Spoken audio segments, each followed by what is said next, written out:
Hi hello guys, तुमचं माझ्या चॅनलवर स्वागत आहे. मी स्नेहलता धांडोळे. हे बघा, सार्थक कालपासून म्हणत होता की मम्मी मला मॅरेथॉनला जायचं आहे. शाळेमध्ये पळायला त्याने भाग घेतला आहे चेंबूरला. तर ह्याला म्हणलं मी चेंबूरला आपण गेलो असतो, पण ती एवढ्या लांब पळणार कसा?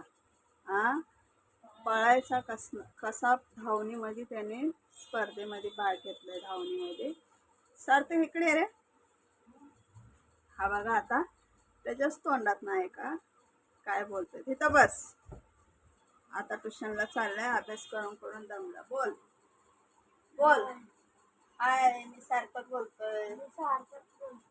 हा, जोरात बोल बाळा. मी सार्थक बोलतोय. हा म्हणतोय मी मॅरेथॉनला पळायला जातो गार्डनला. चेंबूरला. कुठल्या ते विद्याभवन कुठं आहे? कुठं होतं? ती चेंबूर मध्ये आणि त्याचं नाव जवान विद्या भवन नाव. हां, तिथं मॅरेथॉन होता आज. तर आज त्याची धावणी होती ना. धावणीची स्पर्धा होती. तर टीचर लोक पण काय म्हणले की तुम्ही पॅरेंट्सनी मुलं घेऊन जायची, आपली मुलं घेऊन. आणि तिथं काय असेल ते पॅरेंट्स सकाळी 6:30ला गार्डनमध्ये मैदानात टच पाहिजे. आता एवढ्या सकाळ उठून मुलांना घेऊन जाऊ शकतो का आपण? नाही. ह्याला म्हणलं नको बाबा, तू स्पर्धेत भागच घेऊ नकोस, मॅरेथॉनमध्ये जाऊच नकोस. म्हणून ह्याला मी पाठवला नाही. तर हा एकदम फुगून बसला, गच बोलायला का चालं ना. मग आता बघा, अभ्यास केला त्याने. आता काय अभ्यास केलाय? हिस्ट्री. त्याने आता हिस्ट्रीचा अभ्यास केलाय. किती लेसन याद केले बाळा? 3 चॅप्टरचा आज कंबाईन टेस्ट द्यायचा आहे. हां, आज त्याचं 3 चॅप्टरचं कंबाईन टेस्टमध्ये 2 हिस्ट्री आणि 1 सिव्हिल. हां, अभ्यासाचं त्याला आज ट्युशनमध्ये हे टेस्ट द्यायचं आहे. तर गायस, शाळेमध्ये आता सध्या स्पोर्ट चालू आहे स्कूलमध्ये. तर छोटीवाली आदिती झोपले आदिती. ती अजून काही उठली नाही. तिला आता जायचं आहे 7 वाजता ट्युशनला. मग आता ते उठणार, होमवर्क करणार ट्युशनचा. मग काय ते ट्युशनला जाणार काहीतरी खाऊन पिऊन. आता हा पण लागलाय मागं, मम्मी मला नाश्ता कर काहीतरी. तर म्हणलं थांब जरा 2 मिनटं, आपण व्हिडिओ करूया, तुला करून देते नाश्ता. तर शाळेमध्ये ह्याचे स्पोर्ट चालू आहेत स्कूलमध्ये.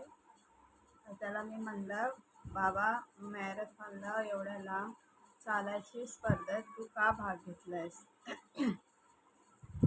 काय होणार तुला पळायचं धावणी? म्हणून तो कालच्यानं फुगून होता माझ्या संग. तर तुम्हीच मला सांगा कमेंट करून की हे बरोबर आहे का चुकी आहे. मी ह्याला पाठवलं नाही मुळं. हां, पाठवलं नाही. हा बघा, शाळेत ना आला तसं बसलाय, होमवर्क करत बसलाय. की बघा, झोपले आदिती, झोपले बघा. मला दाखवते बघा, किती गाढ झोपले. ते अजून काय उठले नाही आदिती.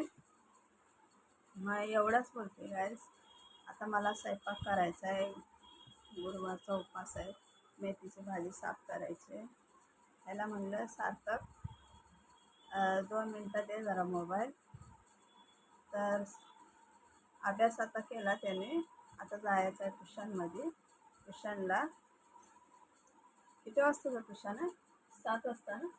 मग आता ते मॅरेथॉनचं कधी पुढं ढकललं का? कॅन्सल झाला, आज नाही, नंतर. कधी? क्रिसमसच्या सुट्टीच्या पहिला. हां, शाळा सुटल्या आला माझ्याकडे पळत पळत. म्हणतो मम्मी, माझं मॅरेथॉनचं पुढं ढकललं आहे, सर्व मुलं जाणार आहेत आणि मी पण जाणार आहे असं म्हणत आलं आहे. म्हणलं नको बाबा, चेंबूरला एवढ्या सकाळचं थंडी असते, एकतर एवढं पाटाचं कोण तुला न्यायला लागलं सकाळ सकाळ? कारण त्याचे पप्पा पण जॉबला जातात सार्थकचे. मग मुलांचं हे शाळेत घालवायचं हे मलाच असते, माझ्या मागाले कामं असते. म्हणलं नको बाबा, तू जाऊ नकोस. तर काल एकदम गच फुगला, गचमुच ऐक नाही मुलगा. त्याला म्हणलं अरे सार्थक राहू दे, पळायसारखी आपली कॅपॅसिटी नाही. गेल्या वर्षी शाळेमध्ये स्पोर्ट होता, शाळेमध्ये तो धावणीमध्ये घेतलेला, त्यानं धावणीमध्ये घेतलेला, पडला, गुडघा आला फोडून. अजून कळेल गुडघा आला फोडून. मग ती गुडघ्यात सर्व दगड, हे बघा दाखवतंय, हो का दाखवते तुम्हाला दिसल. तर गुडघ्यामध्ये सर्व दगड घुसले. हां, ह्याला पळायला येत नाही धावणीमध्ये, कशाला घ्यायचं बाबा आपण, माहिती आहे आपल्याला येत नाही पळाय, काय गरज पडली. तर नाही, मी टीचरला नाव दिलंय, मी टीचरला नाव दिले आणि मी जाणार. असा हा मुलगा आहे. तेच त्याला म्हणलं नको सार्थक, आपण नको जायला, तू नको घेऊ, दुसरं कशात तरी भाग घे, दुसरं निबंध, स्पीच काय पण असते त्याच्यात घे तू म्हणलं.